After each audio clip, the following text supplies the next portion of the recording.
Hi viewers, welcome back to my channel. ഇന്നത്തെ വീഡിയോയിൽ പഞ്ചാബികളുടെ സ്റ്റൈലിൽ ഒരു ചോലക്കറി എങ്ങനെയാണ് ചെയ്യുന്നതെന്നാണ് നമ്മൾ കാണാൻ പോകുന്നത്. ഈ വീഡിയോ 2 പാർട്ടായിട്ടാണ് ഞാൻ എടുത്തിരിക്കുന്നത്. ആദ്യമേ ചോല ചെയ്യുന്നതാണ്, അത് കഴിഞ്ഞിട്ട് ഞാൻ അടുത്ത വീഡിയോയിൽ പട്ടൂര ചെയ്യുന്നത് കാണിക്കുന്നുള്ളൂ. ചോലക്കറി തയ്യാറാക്കാനായിട്ട് നമ്മൾ വൈറ്റ് കളർ കടലയില്ലേ, അത് ചൂടുവെള്ളത്തിലിട്ട് കുതിർക്കാനായിട്ട് ഒരു രാത്രി ഫുള്ള് ചേർക്കും.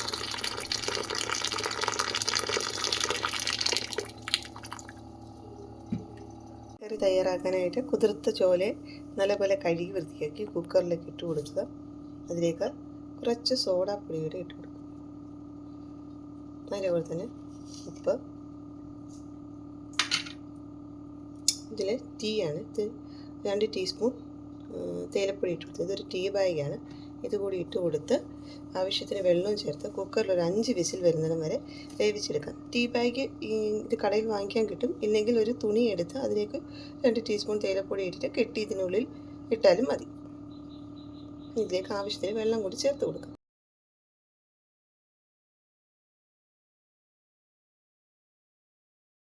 ഞാൻ വെച്ച ചോലയെല്ലാം വെന്തിട്ടുണ്ട്. കുക്കറിൻ്റെ അടുപ്പ് മാറ്റി.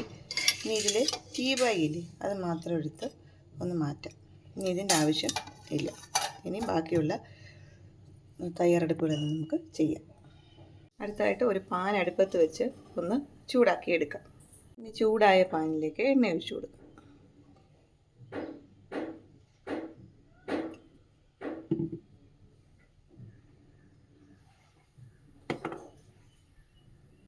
ഇനി ചൂടായ എണ്ണയിലേക്ക് ബേ ലീവ്സ്,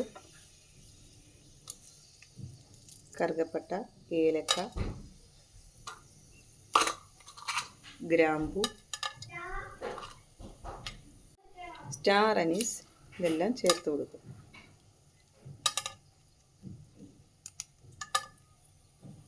ഇനി ഇതിലേക്ക് കുറച്ച് കസൂരി മേത്തി, കുറച്ച് ജീരകം ഇത്രയും ഒന്ന് ചേർത്ത് കൊടുത്ത് ഒന്ന് ഇളക്കണം. ഇങ്ങനെ ഇളക്കി കൊടുക്കുക.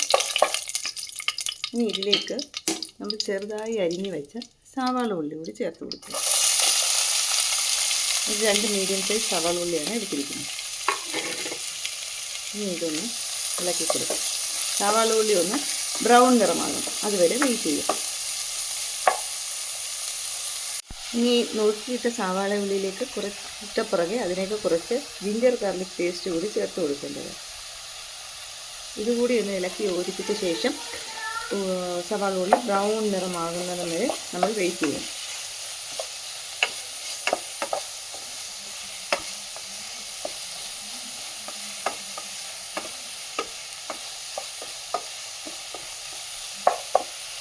സവാള ഉള്ളി ഒന്ന് ബ്രൗൺ നിറമായിട്ടുണ്ട്. ഇനി ഇതിലേക്ക് മുളക് പൊടി ചേർത്ത് കൊടുക്കും.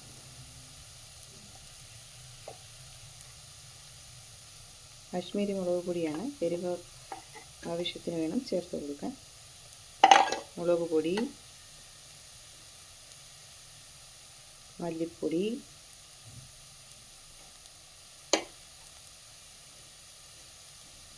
മഞ്ഞൾപ്പൊടി, ഉപ്പുപൊടി,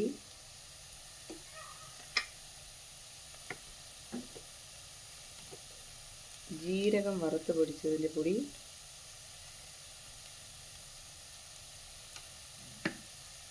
ഗരം മസാല.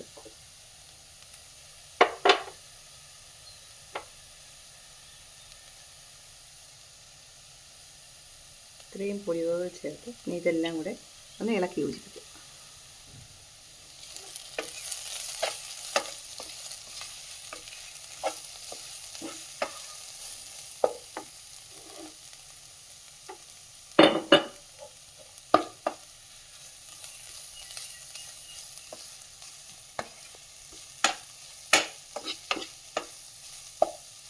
പൊടിയുടെ പച്ചമണം ഒന്ന് മാറിയ പുറകെ നമുക്ക് ടൊമാറ്റോ പ്യൂരി ചേർത്ത് കൊടുക്കും. അതിനെ 2 സാമാന്യ വലിപ്പമുള്ള 2 ടൊമാറ്റോ മിക്സിയുടെ ജാറിൽ അടിച്ച് വെക്കണം. ടൊമാറ്റോ പ്യൂരി ചേർക്കുന്നതിന് മുമ്പ് ഒരു പൊടി കൂടി ചേർത്ത് കൊടുക്കേണ്ടത് ആംചൂർ പൊടി. അത് ഉണങ്ങിയ മാങ്ങയുടെ പൊടിയാണ്. അധികം ചേർക്കേണ്ടതിൽ ചെറിയ സ്പൂണിലേക്ക് ചേർത്ത് കൊടുക്കണം. അതുകൂടി ഇതിൻ്റെ കൂടെ ഇളക്കി വയ്ക്കും. ഇതിൻ്റെ പുറകെ വേണം നമുക്ക് ടൊമാറ്റോ പ്യൂരി ചേർത്ത് കൊടുക്കാം. ഇനി ടൊമാറ്റോ പ്യൂരി ചേർത്ത് കൊടുക്കാം. മിക്സിയുടെ ജാറിലിരിക്കുന്നതും കൂടെ കുറച്ച് വെള്ളം ചേർത്ത് ഇതിലേക്ക് ഒഴിച്ചു കൊടുക്കണം.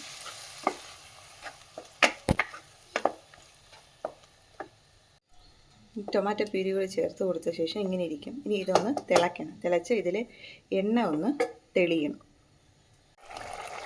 ഇതാ ഇപ്പോൾ മസാലയിലെ എണ്ണയെല്ലാം തെളിഞ്ഞു വന്നിട്ടുണ്ട്. ഇനി ഈ സമയത്ത് നമ്മൾ കുക്കറിൽ വേവിച്ചെടുത്ത ചോല ഇതിലേക്ക് ചേർത്ത് കൊടുക്കാം.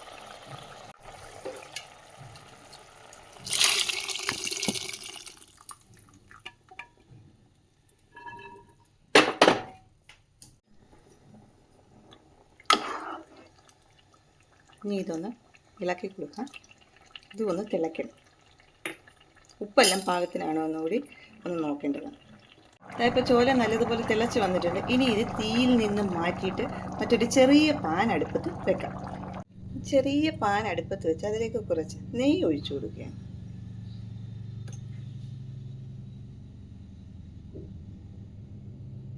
ചൂടായ നെയ്യിലേക്ക് കുറച്ച് മഞ്ഞൾപ്പൊടി, കുറച്ച് മുളക് പൊടി, കുറച്ച് ഗരം മസാലപ്പൊടി, ചെറുതായി നുറുക്കിയ ഒരു പച്ചമുളക്, ഇത്രയും ചേർത്ത് കൊടുക്കും.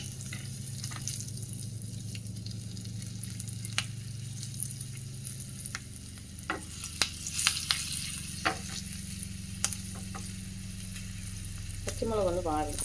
ഇനി ഇത് നമ്മൾ നേരത്തെ തയ്യാറാക്കി വെക്കുന്ന കറിയിലേക്ക് ഒഴിച്ചു കൊടുക്കും. ഇതുകൂടി ഒന്ന് ഇളക്കി കൊടുക്കാം. ഇനി ഈ കറിയുടെ മുകളിലേക്ക് നമ്മൾ ചെറുതായി എരിഞ്ഞ് കുറച്ച് മല്ലിയില കൂടെ ചേർത്ത് കൊടുക്കാം. അപ്പോൾ ഇതുകൂടെ കഴിഞ്ഞ് നമ്മുടെ കറി റെഡിയായി. ഇത്രയേ ഉള്ളൂ ഇന്നത്തെ വീഡിയോ. നമ്മുടെ സ്വാദിഷ്ടമായ ചോലക്കറി റെഡിയായിരിക്കുകയാണ്. എല്ലാവരും ട്രൈ ചെയ്ത് നോക്കുക. ഭട്ടൂരയുടെ കൂടെ കഴിക്കാൻ വളരെ സ്വാദേറിയ ഒരു കറിയാണ്. ഇത്രയേ ഉള്ളൂ ഇന്നത്തെ വീഡിയോ. Thanks for watching.